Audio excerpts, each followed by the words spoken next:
Welcome to another episode of Wrench Warriors DIY, where our goal on this channel is to help you guys save money by showing you simple fixes around your house so you don't have to have professionals come out and do it for you and pay them a hefty fee.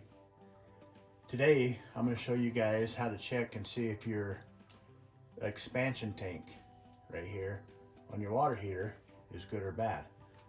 So sometimes when your expansion tank goes bad, it's due to your pressure regulator going bad, and then what happens is your TMP on the side of your water heater right here will blow off and shoot water out to relieve pressure.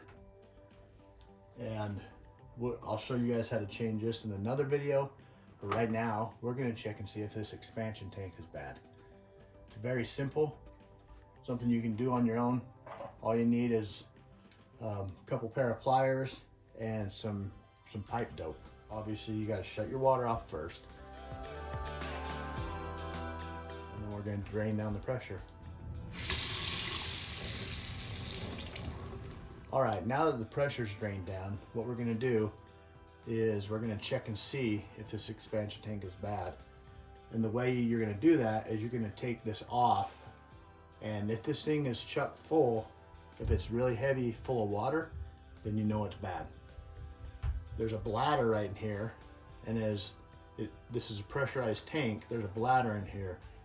And as your water heater turns on and heats up, that water expands. And in order to keep your water heater from blowing up, there's a couple of safety features. One of them is this TMP on the side, but this here is our first line of defense.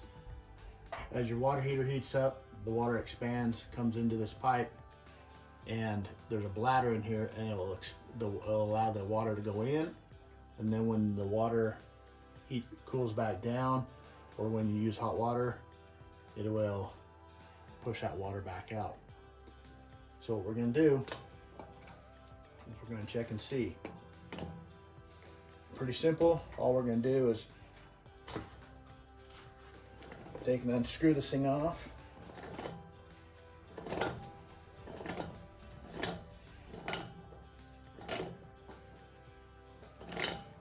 When you're getting these expansion tanks, when you're buying them, you got to make sure that they are for potable water.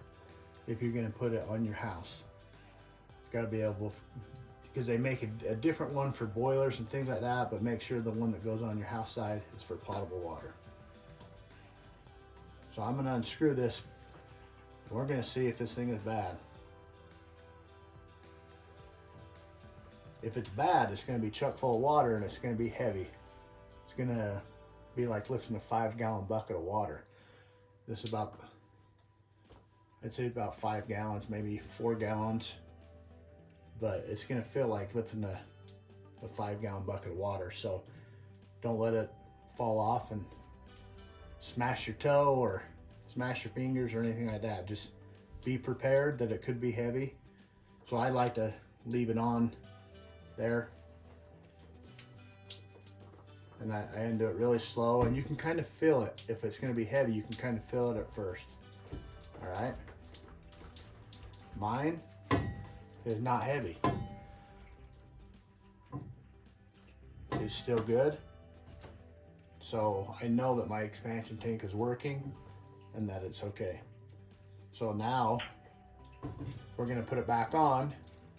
And basically, if yours is bad, the rule of thumb is this size expansion tank is for 2 water heaters. If you have 2 water heaters, you want a big expansion tank about the size of a bucket.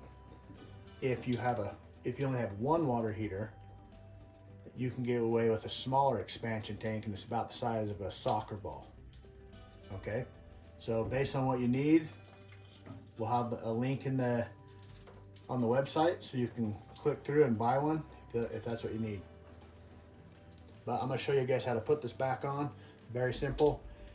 One key that I need to talk to you guys about a little bit is if you are buying a new one or you're switching this out, they come with like 45 or 50 pounds of pressure in the tank is all. if your pressure is at 60 or 70 pounds in your house, you need to take off, as you're buying it, when you open it up, you want to take off this thing right here on the top. And there's a little air chuck. And you get your bicycle pump and your gauge, your tester, and you pump this up. And usually I like to get them to about 65 to 70 pounds of pressure when I'm putting them on for people. And that seems to work pretty good if you can get it right around there. Then it has plenty of pressure to push that water back out when your water heater cools down. Okay. Like I said, you're gonna need some pipe sealant or some Teflon or maybe a little bit of both. Right now I got some pipe sealant, so I'm gonna re-pipe dope this thing up. Make sure it's got some to help seal those threads off.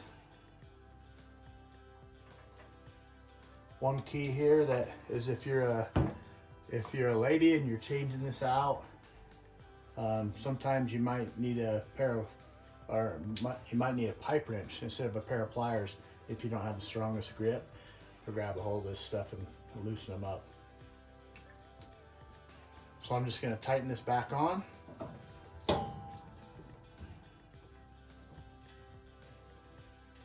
I like to do, when I'm putting my water heaters together, I like to have this set up here with this galvanized piping so that if it does go bad, this galvanized piping is strong enough to hold the weight of that water until I get it fixed. Because lots of times you don't know it's gone bad until a few months down the road even. And then you start having some other issues and it leads to you checking this stuff out. But if you don't have this set up, I can show you how to put one on your water heater, and that'll be in another video, but we'll tighten this thing up. You're just gonna tighten it up hand tight. And you're gonna get your pliers here, you're gonna get those. And just go a little bit more. You don't have to over tighten it. And there is how you change out your expansion tank and check and see if your expansion tank is good or bad. Thanks for watching.